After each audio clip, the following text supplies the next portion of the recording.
Okay, so I am the White Dragon, and today I have with me Hypno, Xios, Carmac. So we are all here for the Epic Games Community Playtest event. We had one day of it, so we'll get into that. But first, as fast as we can, let's go through the changes. So first change was the sniper is a hit scan weapon. Yay! Golf clap. Right? I can actually hit things with it. Yeah. What do you guys think of the sniper? I think the sniper rifle is now useful, basically. Yeah. Basically, because before no one was actually playing with it, at least in duels. It was all about shock and rockets. It still is a little about shock and rockets, but sniper is actually useful now. So yeah. It wouldn't even make sense to me, since we are still living in an era that we still have ping, that it will be like a projectile weapon. So yeah, just makes sense.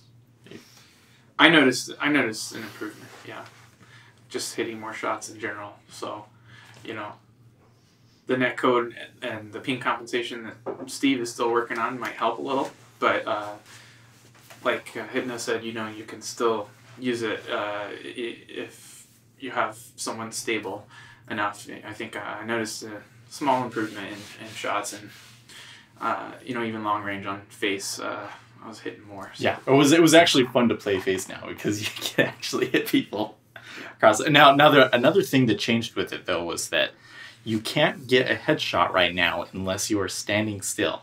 So if you pull up the scope and you stand still, you'll see a little circle over their heads. Yeah, there's the red circle, and then there's the white one, which is the ping compensation circle. So it's a Yes. little confusing at first. Yeah. And once they explained that, I think it made sense. Yeah. But that may go away if it goes to a zero ping type setup. So did you guys have much success with using it like that though?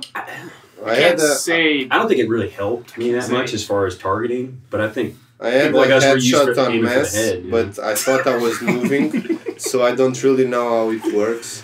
So those are some I nasty shots, I really too. don't have an opinion on that. But You don't have time to necessarily like analyze if you should lead this way or that because people move so fast. Yeah. But a thing that Carmac and I were talking about is that it's actually nice and spectacular that you could do like an headshot and actually moving. Like imagine you with the jump boots and just jumping around, you just get a headshot.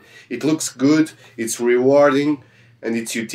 Even though I hate headshots myself, but I think they should be in for newer players and stuff like that. I don't like headshots because in duel it's so powerful. It's never nice that you are in control and you get a headshot. You're like, oh. Yeah, So, but it should be in because it's UT. It's not Quake, and it should be unbalanced sometimes. It's one of the most fun things you can do in Unreal Tournament. As lame as it is, and I hate its guts. You know, it turned UT1 into Instagib eventually. Yeah, it did. Yes. Guys like Soren, but That's a nice way to a see headshot it. is actually one of the most fun things you can do. So satisfying. It really is.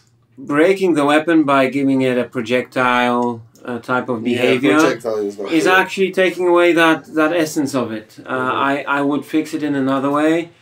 I'm very skeptical of that stand and shoot idea. I think it doesn't translate itself well onto, you know, something that's visually attractive to see for the fans. It's definitely interesting gameplay, and it makes the sniper what they intended to be, but I don't think it's spectacular enough to, you know, in an esports. I think. Well, I think that my favorite skill shots that I've ever seen have been where you're flying through the air and you get a 360 degree. Or you're both there. 180 headshot, no scope, whatever kind of thing, right? Even though it was luck, basically, because you weren't really like aiming at that point, but it looks good. But it was luck. Carmac, well, you must admit. You must admit it's like you're not in the air. You make clicking and then I'm aiming at his head, man. I did that in 2K4 though. You make your own luck though, and as much as you wanna say it's luck, you'll have that luck many, many more times than he will have that luck. I'm pointing to Messi. Oh, yeah, but he's absolutely right, Matt. For those of you who didn't watch the stream, I got smashed by Hypno. I mean, smashed. The same way, if you want to, shoot a goal in football/soccer from the halfway line, you still need some luck. But better players will pull off that luck. You got to put it on target. I mean, better players will. Because I frag it more times, Yeah, so I have better chances of making good frags. It's statistic, and then if I get a headshot in the air, it's luck. I'm not aiming at his head. But it looks nice to noobs. It looks nice to me. But I still think it's luck.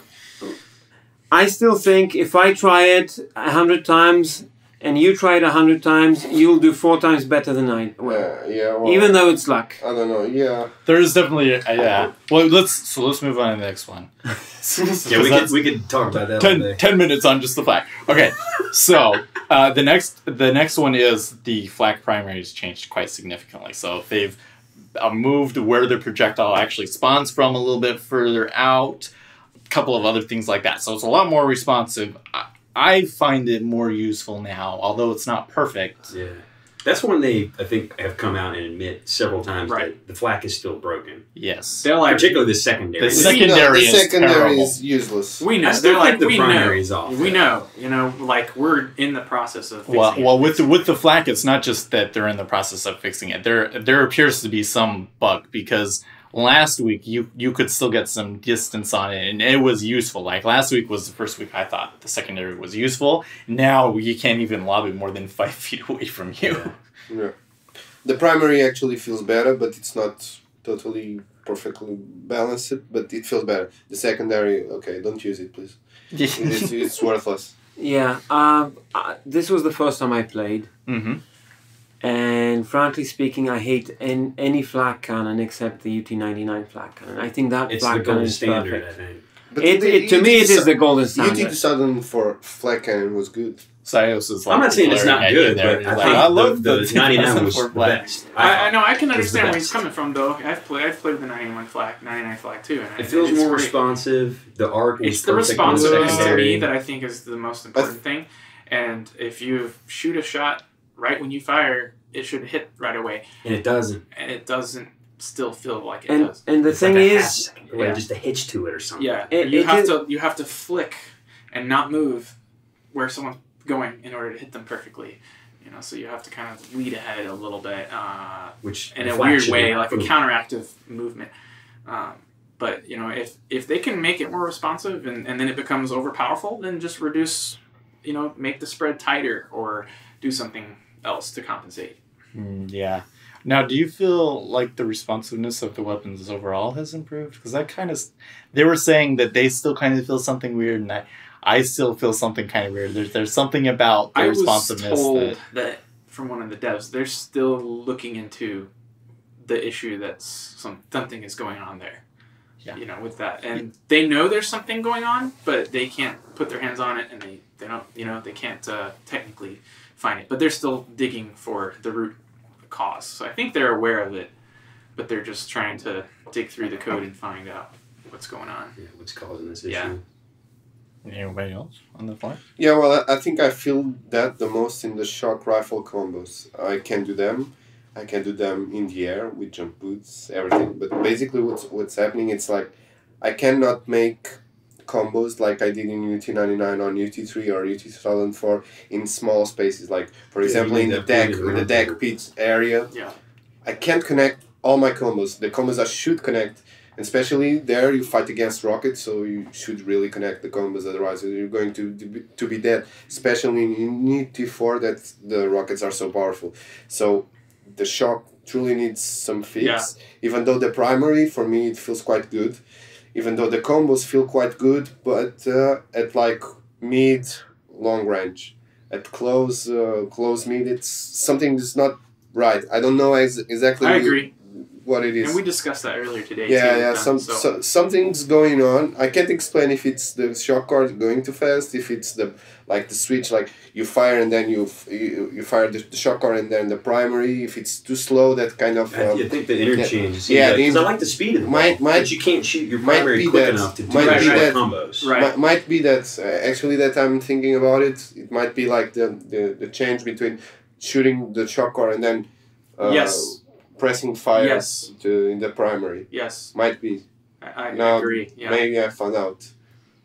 Just I know in UT, like they said they pulled a lot of the code from UT3, and I don't know if in UT3 it was a lot. I don't know if that means that they. I played UT3 like 2 days ago or 1 day ago, and you could connect those combos. Right.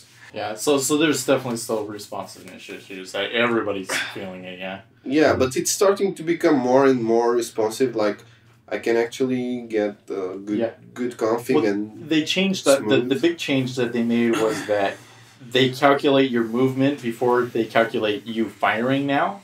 Like, the order of operations is different. Okay. And even on a LAN, I can tell it's a little different.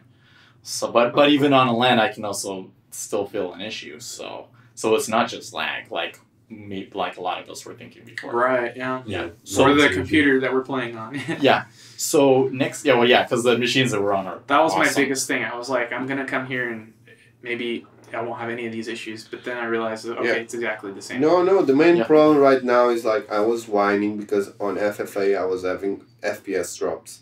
And I was like, at home, my computer isn't so good, and I also have the same FPS drop. So, it's like sometimes I have 50 FPS. Yeah, I think that's like the frame rate smoothing, right? Because when it drops, the funny thing is it's dropping and it's dropping to from 80 to 60, right? Yeah. And when that happens, the frame rate smoothing kicks in, and there's still, and I think they even tried turning it off for you, didn't they? Yeah, they have a different cap system now. I don't exactly know how it works. It actually feels good. I can play duel with steady 125 FPS, but FFA or TDM I can't. And it's really weird because I thought in such computers I would have steady FPSs, because I've been asking people like Chumbo and people like that, and they said, yeah, I have 100 FPS steady. But maybe they're not really looking at when they're actually fighting, because these computers are good, and I looked really at people are getting FPS drops. I can actually notice without actually checking. Yeah, well, you're particular, because I certainly don't notice it. No, I notice you notice it. That there are people with monitors that are tearing, and I just passed by and I'm like, what the fuck? So that's not well configured. I'm very, very picky regarding this kind of stuff. So, yeah. Okay, so the last big thing that changed was they added a new map, CTF Down, which we played a little bit today. It would be nice to have a longer game, but it was so fun. They said that we're going to get more into CTF tomorrow, but it was definitely fun. It's a really big map. Yeah, and the thing is, it's like straight out of the frying pan into the fire. You don't get a chance to look around the map, figure out the lanes, power-ups, anything. It's just get it in play. So. Well, I thought I understood the layout, and then we started playing it. I didn't understand the layout at all.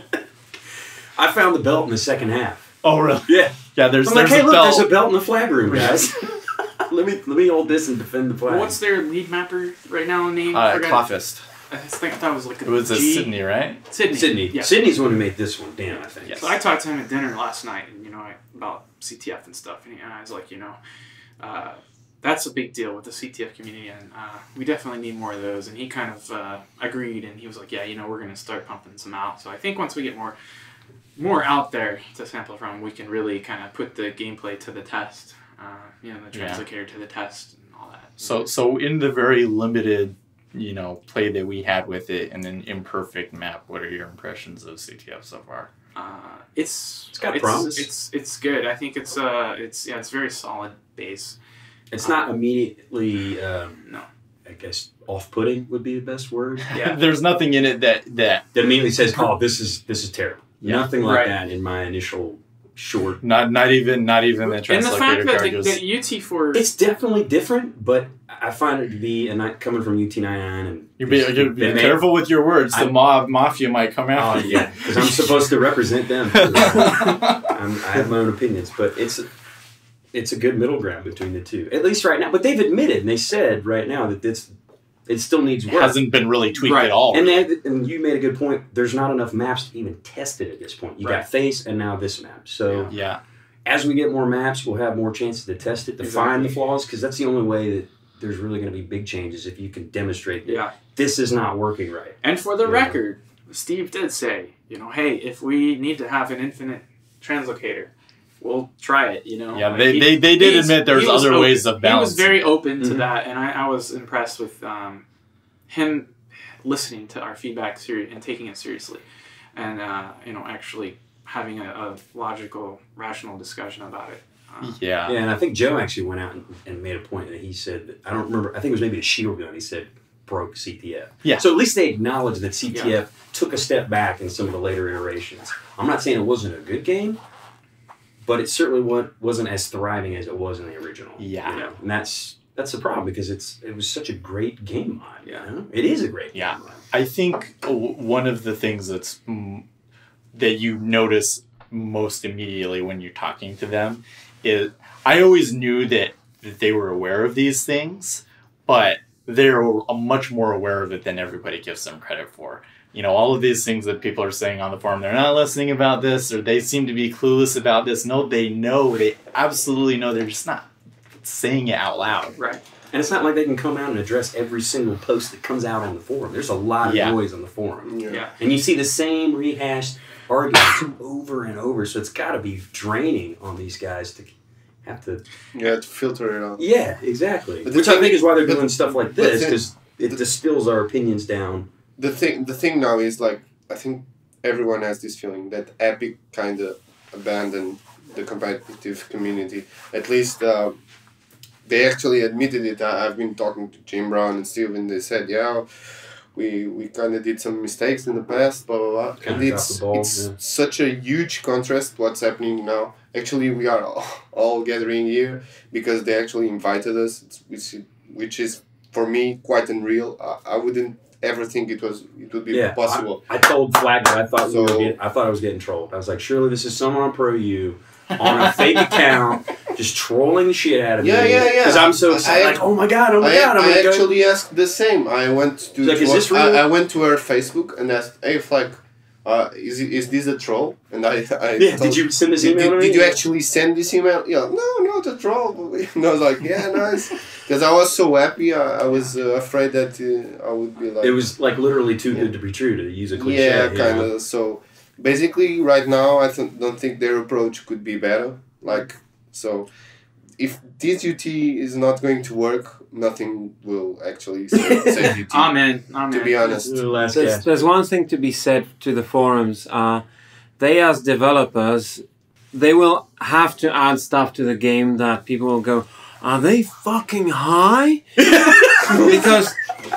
because at this stage they can and they should put overpowered stuff in the game so they know where the line is. Because if they make something medium powerful or whatever, they don't know where the extreme is. You don't know the cutoff point. Right. Yeah, you don't know the cutoff point. So I would ask everybody to give them some credit, because sometimes the changes they make will not be intended for perfection, but actually intended for abuse, to see where the line is. Mm-hmm. Yeah, that's a great point.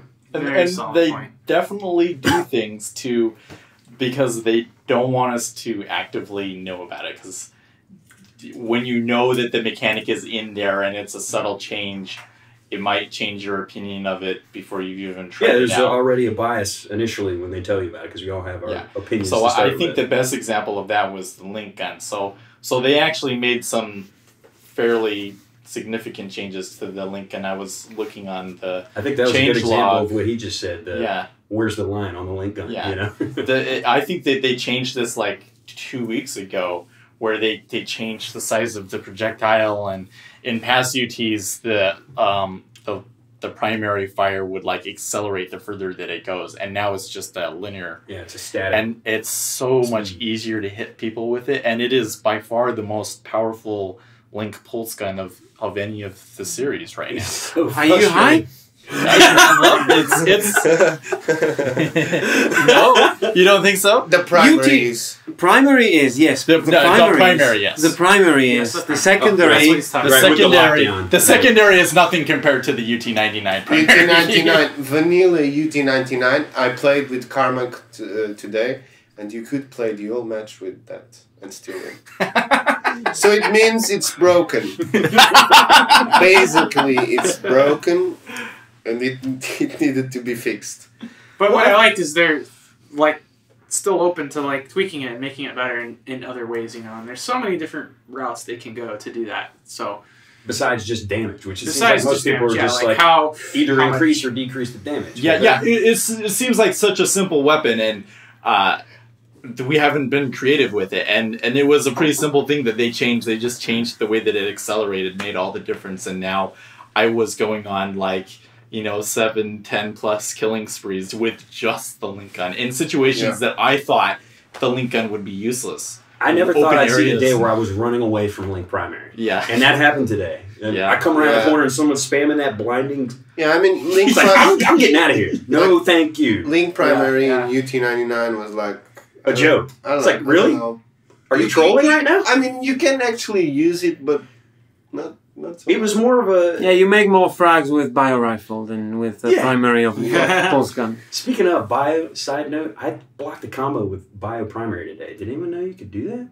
They've been tweaking around the momentum of the different projectiles. I learn new stuff every time. Yeah, so like the Link will actually destroy the shot calls now, right? Which and so will primary give for. Well, I would have thought that when I first read that, I was like, oh, okay, this doesn't seem like a big deal, because they put that specifically in the notes that it was meant to block them. I was like, how often does that happen?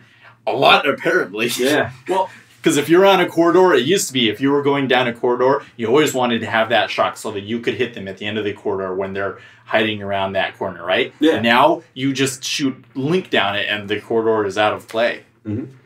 And it's little things like that that, like you're not necessarily aware of. Like when Steve was talking today about the Enforcer, how if you're just holding it down, there's a little bit of an error on the second shot. Yeah, versus if you wait and you click and then you wait and you click again, it's actually... And then I tried that afterwards and I was like, holy shit. You're hitting some shots. I was just hitting every single Enforcer shot and it felt like, oh, I didn't know that before, now I do. Yeah, so it makes sense. It's instead of spamming like Enforcer forever. Yeah, well, I just hold it down, shit. but my aim's perfectly on the person, but not hitting. So it creates a little bit of discipline. I actually, I didn't know it worked that way, and he told me that in UT99, I think it works the same way. I'm not sure. I think it did. So yeah, after 15 years, I've learned something. I'm still learning stuff. Yeah, hence the greatness of UT. Yeah, indeed. Even after a decade, we're all still those learning little shit. subtle nuances, Basically what happened today, we would play and then they would have kind of like a feedback session that we did that twice. So in the feedback sessions, what was the most interesting things that your favorite part of the discussions? Let's start over here. Well, I don't know. Gameplay for me, almost in every UT, it was quite good. So I don't think the success of this UT is based mainly on gameplay. I think people are actually paying too much attention to gameplay, while UT isn't like a success because it didn't have support for esports, demo playback, UTV, blah blah blah. So I paid more attention to matchmaking, stuff like that. Even and they said a lot about matchmaking. Even though I'm really interested in gameplay, I want like a balanced gameplay. I don't want to eat scan abuse, blah blah blah blah blah.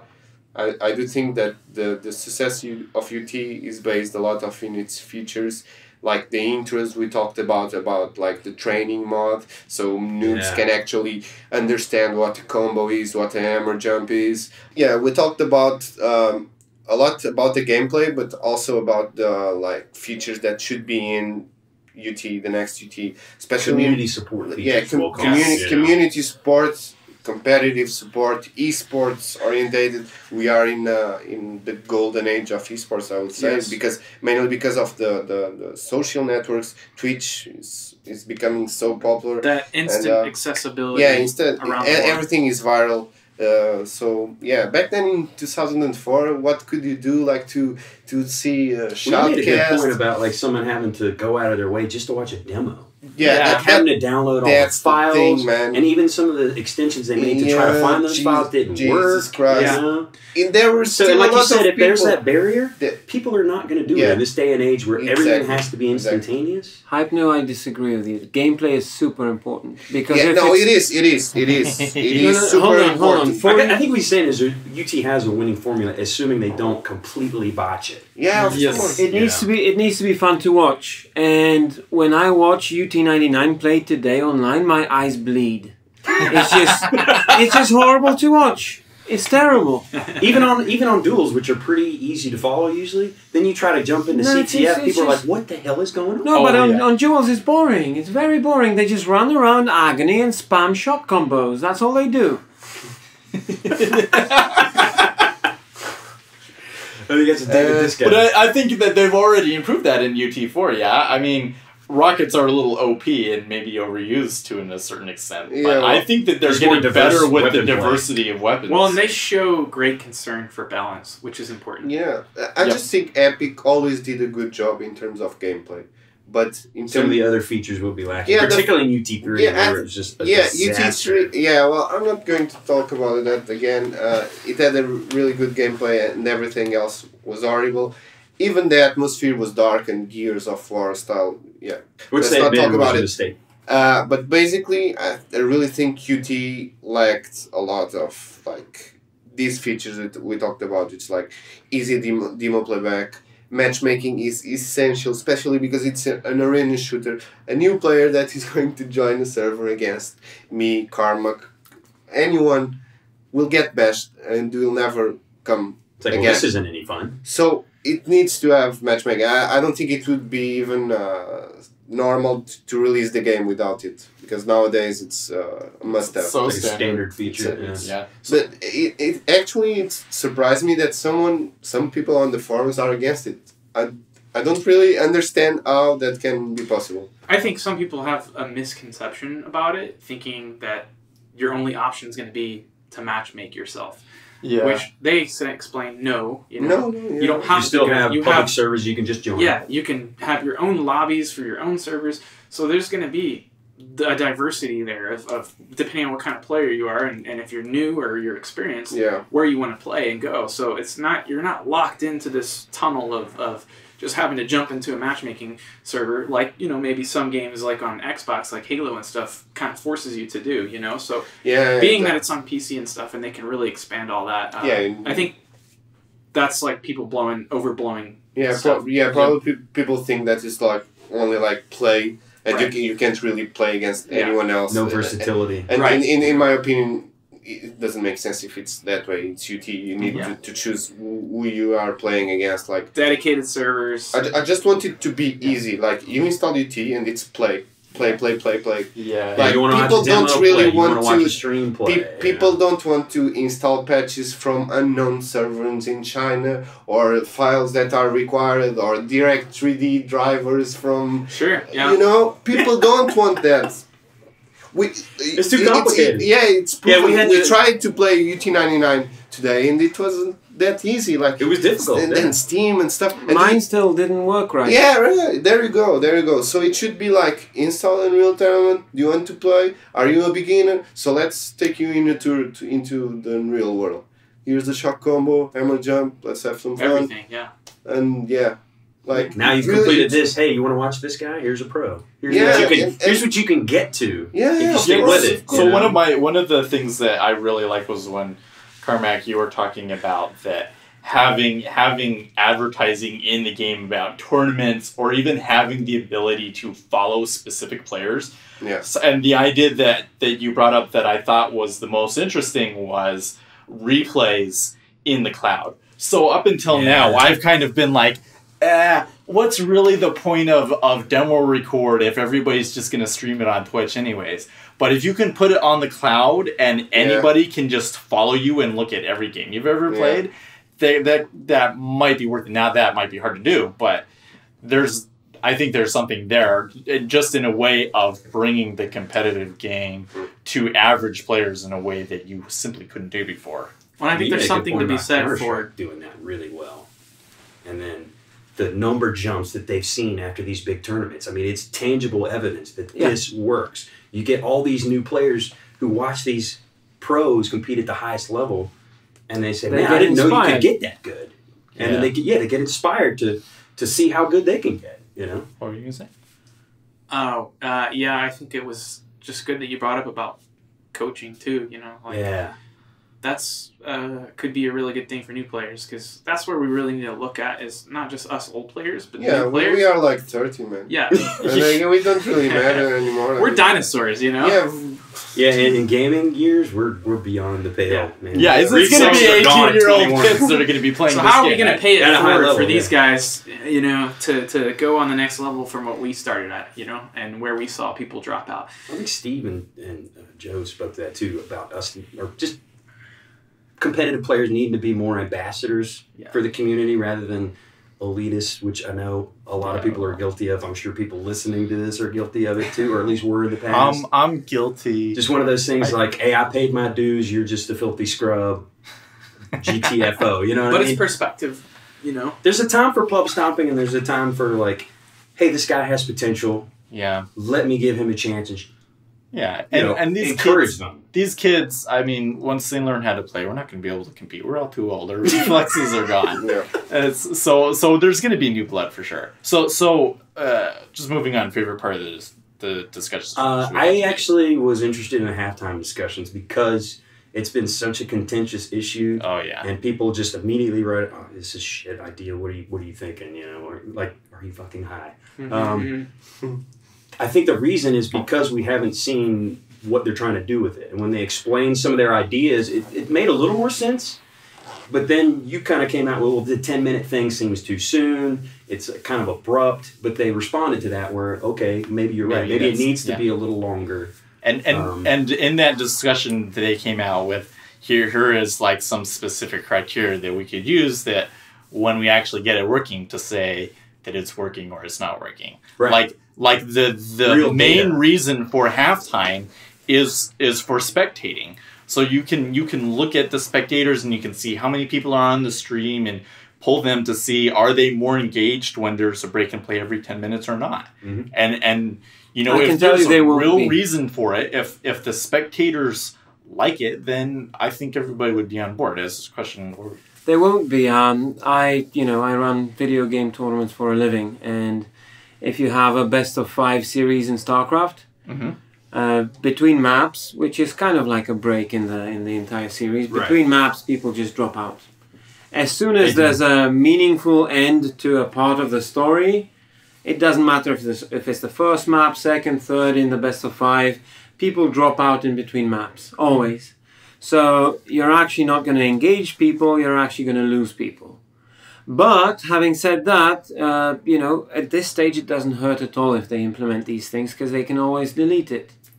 Well, and that's why I thought of a way, like I was telling them, that, hey, if you just want to do like a 1-minute halftime or something to go over this stuff, you can have a delay at the beginning and offset that and snap back into the action. TV delay. And and it really wouldn't be a harmful effect, and you would still be able to get what you want out of it and then go right back into the action. And you wouldn't necessarily lose momentum that you have in certain game types and stuff. And, that whole thing is very context specific, I think, as well. Where it can work and where it can't work. Yeah, and they were talking, like some of the features that they were talking about they were saying, we haven't really seen what you can do with halftime was like automated match highlights and things like that. Mm-hmm. Like they were really talking about really ambitious things. Yeah. Yeah, which I think is cool. So, and the idea you brought up about being able to rewind the clock, and hey, point out, tag something where someone did something and made a mistake and coach them, all that comes together with the whole experience. I think the halftime only makes sense if the maps are not symmetrical. Yeah, that's a natural reason. That's a natural reason to switch sides and have halftime. Other than that, I don't see a reason. I mean, people have been playing CTF for more than 15 years across many different games, and you cannot suddenly stop something that's been there and worked for 15 years and say suddenly hey guys, let's have a halftime. There has to be a meaningful reason for a halftime. So like a side switch is one of these reasons for me. Like a gauntlet or a lava giant, less so. The maps that really are G-lined or something. Yeah, the maps that really do have an advantage on a certain side. I can understand that. Yeah. That's a good point, though, because really it doesn't. Other than the spectator aspect of it, it doesn't add a lot to the formula as far as gameplay is concerned. Yeah. And you made a good point with the 10-minute thing that like you're just kind of getting into the flow of the game, getting into the zone, and then no, all right guys, take a break. Yeah. The break for most competitive games is in between maps, like you said. Yeah. All right, play 20 minutes, 5 minutes or whatever, we'll get into the next map. Because most real competitive games are best of threes usually. Yeah. I mean, they should be anyways, at least the way UT's been played. Well, unless it's TAM. So, Xios, what was your favorite part of it? I kind of agree with Matt that was a really important discussion to get out of the way that's been going on the forums since the beginning, and just to have that direct, meaningful feedback to them and just peering behind the curtain a little bit. Yeah, their ideas. Yeah. I'm still very skeptical of it myself personally, but I want to try it. I really want to try it and see it. That's one of those things that could. Well, you made a good point. If they look at real force data. it. If like you said, if we have the halftime and the viewers drop off a cliff, yeah. Well, there's your argument right there, Epic. You're talking about creating engagement, adding more people, and if they just leave, well, then why have it? Then it's not. Other than, like you said, for lopsided maps where you just want to switch it and make it fair. So that, I mean, and all the discussions really we had were really good, I think. And, going over the spawn system, we actually have so many knowledgeable people here amongst all you and everybody that we were able to really kind of break it down and try to narrow down into what would work and what wouldn't, and just maybe come up with something new. Throw some new ideas into Steve's head, which I think is the most important thing. Is like, well, hey, maybe we can do this, and get those gears going. That was my favorite part of the discussion today, was when we were talking about not just the spawn system, but how difficult it is to come back in a one-on-one match, or how difficult it can be to even pick up a weapon in a really crowded free-for-all map. And the reason I liked that discussion was because there were actually new ideas presented in that discussion. So, for instance, idea. I think you dropped a bomb with that one. Well, you should spawn as the translocator if you're behind. One translocator, right? Yeah. I actually kind of like one shot. So. No, hold on. I thought he was talking about CTF, and I thought, what? No. If you think about it, heresy. Let's assume that there is no chance in hell that they can design a spawn system which protects you all the time, right? You need some kind of protection. Giving you a strong weapon breaks the game potentially, especially you're not penalized enough for dying. Basically, especially in like team deathmatch types of situations. You die and you instantly kill somebody. You eliminate map control. Yeah, essentially, yeah. That's what it is. You can do many different things, but actually, if you want to just protect somebody from instant death, a single instance of being translocated, why not? You could actually telefrag. Except for telefragging the guy. Yeah. Oh, how would you love that? Hypno comes around the corner. Yeah, like 150, 199 in the amp, and he gets telefragged by a guy he just killed. Whoa. Well, actually, he'd be like, "That's it. I'm out. Yeah, I'm out. Bye. I'm done with this." If I'm already like that with headshots, I would like. If I get a headshot, I'm like. I would like to see, like portals would be cool too, because you can telefrag people that way as well. I mean, at the end of the day, you can try it, remove it from the game if it sucks.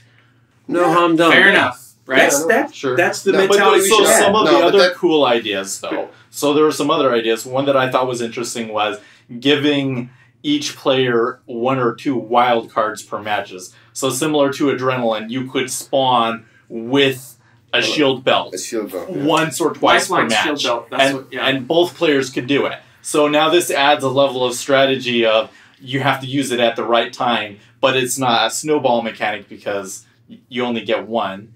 And you both get it, so it doesn't unbalance things. I think that could be interesting. Yeah. Yeah. The spawn choice was a good discussion where you can choose where to. I think that's really applicable in TDM where you don't want to spawn a certain location where there's already 3 guys there and you're just going to get wrecked if you spawn there. Yeah.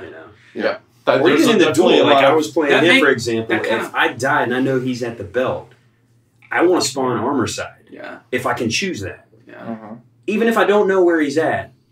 That gives me a good chance of at least, the shock's over there, sniper's over there, the armor's over there. Yeah. I got a chance, if I can get those things, to try to regain map control. But he kept pushing me away from the belt and the armor and just held that side of the map. It's a like boots belt. I think that's a legit, it's like one of those legitimate things that could expand the game in a small way. Just another tactical Because the whole memorizing spawns thing has been going on forever, And these guys take it to the next level. Yeah, I mean, exactly. Because your average player is going to think they're cheating because you spawn and die immediately. Oh, yeah. Just because they know that's where the spawns are. Yeah. Like you mentioned in 2K4, even with the good spawn dynamics, you could still kind of infer where the spawn was going to be. Yeah, you could like on ranking, if you killed him at the rockets, you know that he would spawn near the link and. So that's the spam there, Yeah, but it's still hard to spawn kill. Like, you just maybe kill him and then start rushing. But it still worked fine, It's not like UT99 spawns that the guy just spawns in front of you. And you just get headshot. Like, against you on Codex, you were spawning in front of me and they're like, headshot, headshot, headshot. And frankly speaking, I don't mind. I like it this way. As long as it's not a string of 10 frags, but a string of maybe 2, maximum 3 frags. 3 frags can make the difference. Absolutely, but that's the beauty of the game. Yeah, it is. You're never out of it if you get lucky. Because, like you said, you make your own luck, but there also is a little in here. I mean, at the end of the day, as much as you would dislike it because you want everything to be exactly dependent on your performance. I want that element of the winner wins most of the time, so the better player wins most of the time, but not always. You already have that with UT weapon balance. You don't really need more things that unbalance it, in my opinion. Well, I think the thing you were saying in that discussion that I thought was very insightful was that there has to be a storyline to it. That's what keeps spectators engaged is a story. Like when you watch sports. NFL. The thing that always drives me nuts about the NFL is that the commentators always try and make up their own BS storyline that maybe doesn't even actually exist. But that's what keeps viewers engaged, and I think that FPS needs that too. And in one-on-one, keeping and maintaining the map control is that story, and being able to come back and take the map control away from somebody is what makes it interesting. I think what we need to do is not throw map control out the window, play TAM for that. And I think TAM is great and that should be a competitive mode too. But I think that we just need to make it so that you can have map control, but that it's easier to flip it so that it's actually an engaging story more often instead of it being you killed them 2 or 3 times at the beginning and then it's over, Right. Yeah, I guess. But I don't think UT has ever had this problem to the extreme. So well, it definitely had it in 2003. But when I was watching the QuakeCon matches, that final for QuakeCon was really engaging because it was close and it went back and forth, right? Because I didn't even remember. Cypher? He just kept hitting. Cypher, the hang or Cypher? The hang and Cypher? No, I think it was Toxic. On Aerowalk? It was the final or the semi-final? Yeah. Because Toxic was hitting like an animal. That railgun over and over again and coming back from the railgun. He didn't win, but he played so well and it was like such an underdog even though it's Toxic. No one actually expected him to perform so well. I actually watched that match and it was sick. He was hitting every fucking rail. So yeah, I'm not sure if you're talking about that. Yeah. He was behind, but he came back because he was so good with the rail. Yeah. And that was fun to watch. And that we need more of that. That needs to be more common in one-on-one. Yeah, it's compelling. Yeah, you don't want a game. Well, I think it was Scott or Joe or Steve mentioned like we don't want a game where two evenly matched guys is decided within the first couple of frags. Yeah. There has to be an opportunity for them to come back. I mean, yeah, if the guy who does leverage map control just plays it flawlessly, you can turn that into a story. You know, Mm-hmm. try to make that the narrative if it's a blowout. No, but there has to be a chance for a comeback. It's usually the difference, even if there's a unprecedented, 12-0 blowout between two super high-skilled players. It will have at least 6 moments in a 15-minute match where it was this close to being turned around. Right. You And whittle it's them just- down and just can't quite get that frag. Yeah, to and regain that's that exciting. control. That's exciting. But I don't think, it's splitting hairs talking about that, in my opinion, because UT has never really had this problem in a big way. Because the weapons are so powerful. Yeah. So Carmac, what was your favorite part of the discussion? Well, actually, I'm new to this UT4 thing. First so time playing the game. it was very interesting for me to figure out where the developers' heads are at and what direction they're thinking and how much I agree or disagree with them. Well, and there's diversity of opinions just within their own group. Yeah, I know. Oh, Yeah, yes. you could very easily sense that. Yeah. In some of the It's discussions. you're always walking on dangerous ground when you come in and you say everybody thinks X, because the more and more I do polls, the more I have found that that's not true. In fact, the only thing that I really think I found that was true with was the sniper rifle. It was almost 80% of people absolutely hated Cannot be a projectile. the sniper launch. But even then, there was some very prominent people that I like reading their posts that thought it should be a projectile. So it wasn't everybody. There's just as much diversity in the competitive community and within the Epic developers themselves as there is in the community as a whole. Mm-hmm. Carmac, how do you feel like the way they're going with it right now with the development? So, I'm hardcore UT99. I'm not going to hide it. What I would do is I would try to kind of replicate UT99 and fix sniper and fix pulse gun, fix minigun, figure out where these changes take the game, and then iterate based on that. But then you have like a big UT 2004 community that wouldn't like that. You know what? It's I I spoke am to, a UT player. Well, it depends right? on where And you're I'm talking thinking about replication. as a whole. let me you know? speak for a second. It's I spoke to the CS has gone through this. Yeah. Okay. Yeah. They have had CS 1.6, then they had Source. They were completely different communities which didn't get along very well, and then they had CSGO. Truth of the matter is, today, 80% of people that play CSGO have never played either Source or 1.6. So it doesn't freaking matter which community you please. I'll write you a 100-page essay about why objectively UT99 or which parts of UT99 are objectively better than in the sequels. I'm willing to write that fucking 100-page essay. I think there's a lot of people that like to hear you do No, that. this is my starting point. If I were to judge the game for what it is today, I'd say I don't like it. But we shouldn't. It's alpha. They're testing stuff out, right? Yeah. We should be judging it for what it today. We should judge it for what it could become. But you're saying that it doesn't matter which side of the community you appease, because the vast majority of the community that finally ends up playing this game are going to be completely new people anyways. Absolutely. Yeah. Okay. So in the current game, what are the things about the current game that you don't like? What is like your top 3? What's your top 3? Okay, my top 3 complaints, and disregarding some visual effects which don't really placeholders. Rocket Splash, for example, is larger than the actual visual effect, the animation. So I killed myself many times thinking, what the hell happened? The one thing that I dislike is that it actually I don't know how to properly put it into words. UT99 had more weapons which had an effect on the opponent's movement. And so Flak ball, for example, affected the opponent's movement. Rocket launcher affected the opponent's movement more so than in the current game. Minigun affected movement. Now, it was too powerful, but I liked the fact that it affected movement. Pulse gun affected movement.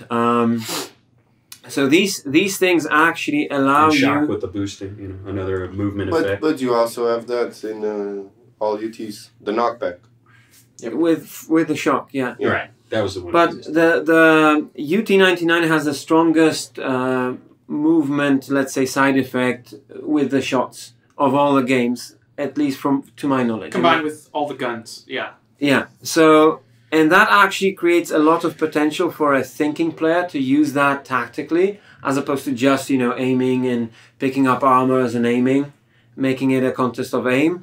You can actually, you can do prediction. You can place yourself tactically. But you can force players to move to a certain place or do certain things because you have lockdown or because you can juggle them around. And I like that because... For example, if you have lockdown, if you don't have lockdown, a guy who made a tactical mistake can disengage, run away. In UT99, I did it all the time. I would catch people with control in moments where they didn't want to fight me, where I had the advantage. And it was their mistake that they got caught in a situation like that. So I'm missing that, because positional mistakes without lockdown, for example, on link gun or pulse, disregarding the power, and I will agree with everybody that the power of Pulse in UT99 is too strong. But I like the effect of having the guy, okay, you're going to fight me and you're going to fight me on my terms. You're going to stay here and fight. That's what I like about UT99, and it's not there in the current UT, the new one. Or the sequels either, right? I think it'd be cool to see them explore that. Yeah, well, because it's always been something that especially newer players bothers them, right? Especially the in 2K3, the lockdown on the minigun and the link was so irritating. You're carrying the flag and somebody had that minigun on you. You weren't going anywhere very fast. It's like running in quicksand. You basically had no choice but to pull up the shield gun and wait for your teammates to come and save you, right? You had to engage. And ever since then, they've tried to avoid having lockdown or at least minimizing its effects. So, and I do think that was a good thing, but I think you have a really good point that in UT, you can run away. That's one of the things that's kind of unique about it in some respects, is that you can just dodge into the next room and you're gone. And sometimes you need ways to be able to counter that, to be able to say, hey, no, we're finishing this right here, right now, because there's no other way for me to get the map control back, and I need it right now. Force the issue. Right. And this if it was done in the right way, and I don't know exactly how to do it, but it could solve some of the problems we were talking about earlier with one-on-one map control, where it's too hard to come back. Mm-hmm. Well, I only speak from my one-on-one and TDM experience. I have zero CTF experience, so some of the suggestions I might have might break CTF. So I don't know that, and I concede that when it comes to CTF, I can only use my imagination and no experience at all.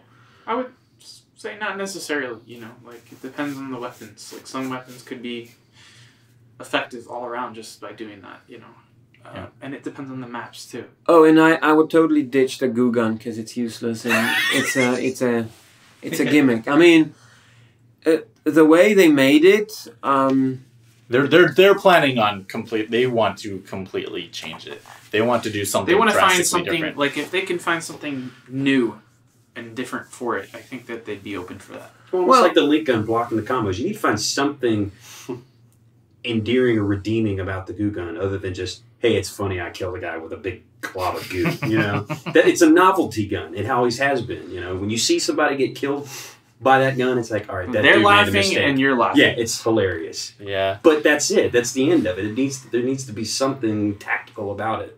Otherwise, it's just No one's going to use it. So what about the rest of you? Do you guys feel? How do you feel about the overall direction of the project? Do you think that the way that they're doing things are working? Do you think that the current game is fun?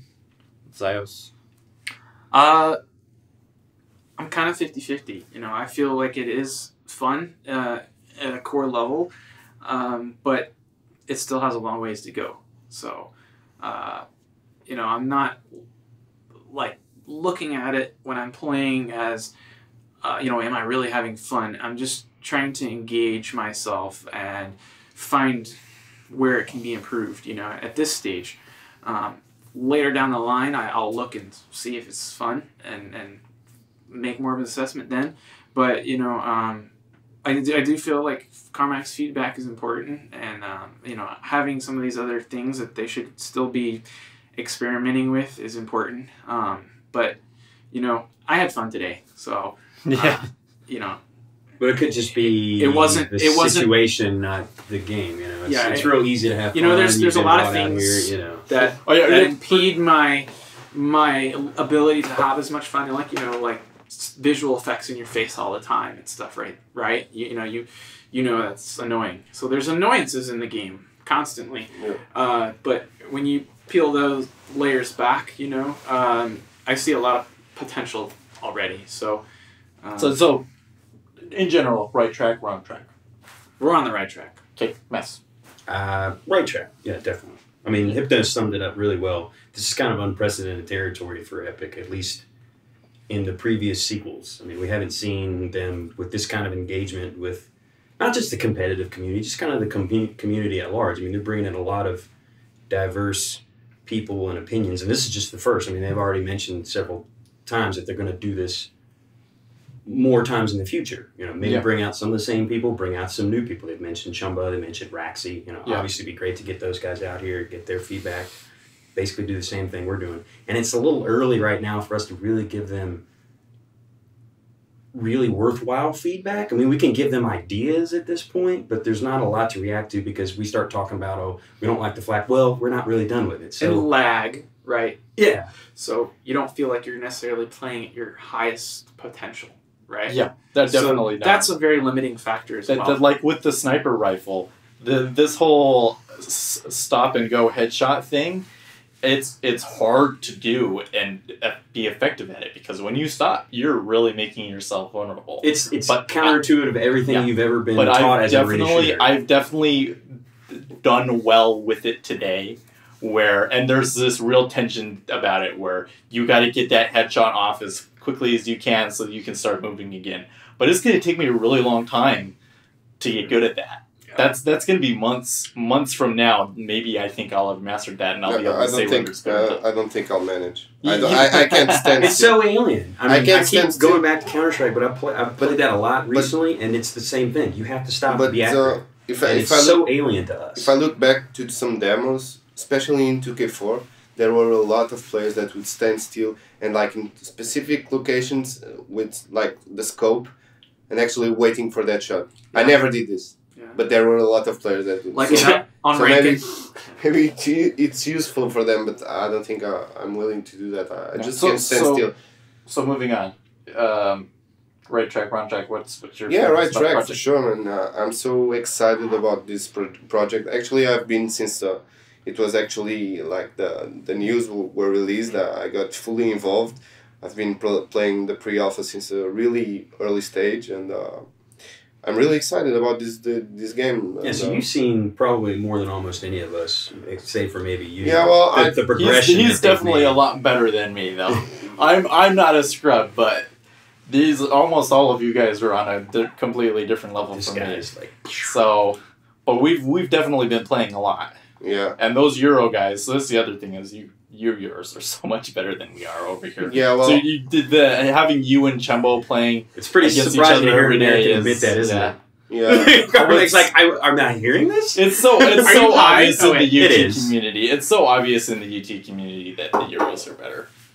We are at an hour, so is there anything you want to say before we end it? Or? Okay, so I hope you guys had fun. We are having fun as well. And see you in some next podcast. I don't know. Yeah.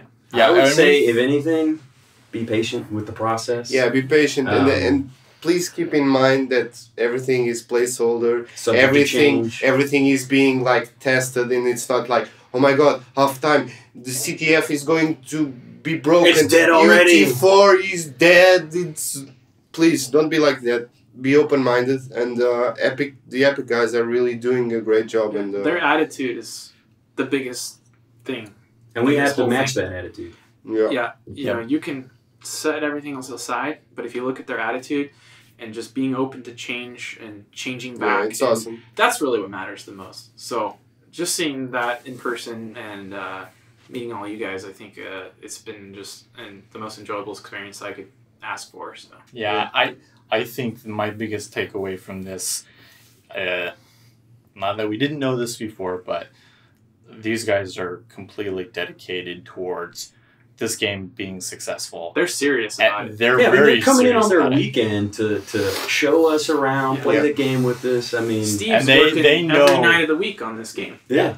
And they know what they did wrong in the past games. And freely admit it. They freely admit it, and they're open to the changes. And even at things where they disagree with us on, they're still open and they're changing things. They're not going to let this one fail the way that the past ones did. It was just like you said at the beginning of the podcast. If UT4 doesn't work, then it's never going to work. It never will. Well, that's huge, realizing, in, retrospect is 2020, like actually being on the same page with us about stuff we brought up from the past and knowing, we know that was wrong.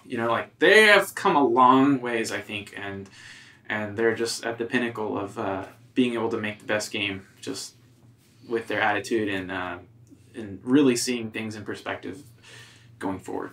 And I like the focus towards esports. They seem really... Because they realize that is the pinnacle. It's an opportunity right now. It's so surprising, though, because Epic really never looked much at the competitive community. But now it's like overwhelming Dota and League of Legends. So it's it's the right time. You have great internet connections to stream. You have Twitch. You have Facebook. Back then, you didn't even have YouTube when I played UT 2004, Yeah. I mean, it was... You had to go to some random site and download the video that no one knew. And nowadays, everything is easy and viral and Twitter and let's go for it. When you guys were streaming, you could kind of see the twinkle in some of their eyes. I was watching, talking to Joe and Mysterio, and they were just glued to the television watching YouTube play against each other. Oh, I don't know how I let myself get talked into that. It's like, hey, let's stream from your perspective, and you get smashed by Hypno, and everyone's like, why are we watching Hypno? And I think that will be saved on the Twitch stream, so go and watch that. Go watch me get my ass kicked. I started off strong and it went all down. You were eating taking one for the team. That's right. 70% shock primary, but it wasn't enough. But if shock primary did 100 damage, I might have been okay. Yeah, it was quite sick. All right, well, I think that's all we got time for. But as always, like and subscribe to the channel. We'll have a regular episode next week. Maybe that's good or bad. I don't know. But let's be honest. They'll never be as good as this one. Yes. All right. I kid. We'll see you next week. Peace out, y'all. Peace.